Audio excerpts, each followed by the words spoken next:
very warm welcome to the Daily Crypto Vision, Jan Robert Schut of Crypto Academy. And in the first place, I would like to give my apologies because last Daily Crypto Vision was without sound. I did not check well the microphone, but I hope this is better.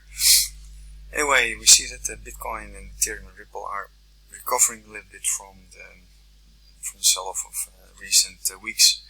Bitcoin Cash even 4% higher. Litecoin also 2% higher, EOS 3.2, and Chainlink 3.6% lower, one of the dissonance in the market. Bitcoin dominance is standing at 63.7% stable, and the total amount of cryptocurrencies are now 5,164. The total market cap is $260 billion. It's a meager market cap in comparison with a couple of years ago of around 900 billion. On the news about blockchain pilot programs, we see that Ecuador's dairy products and producers are being on board on blockchain protocols. For instance, the Ecuadorian dairy producer Ordeño has announced its integration with blockchain-based system as part of a pilot program called IBM Food Trust, as announced in the press release. And the target of standardizing the entire distribution process, according to Ordeño, is to achieve greater transparency through the data distributed in a safe and selective way. As for the benefits that such a system can bring to producers, the dairy manufacturer ensures that the blockchain-based platform will help to minimize waste and fraud within the process.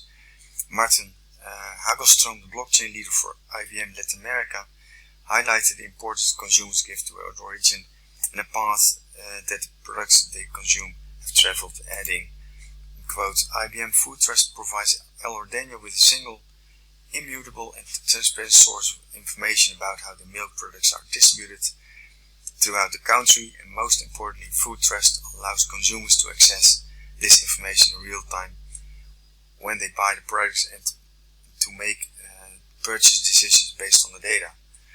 And according to a study by El Telegrafo, Ecuador produces approximately 5 million liters of milk annually, generating revenues of more than $1.4 billion each year.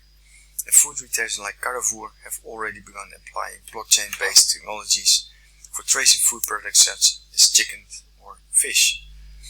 Also, Ahold or Albert Heijn in the Netherlands were also experimenting a couple of years ago with orange juice tracked on the blockchain.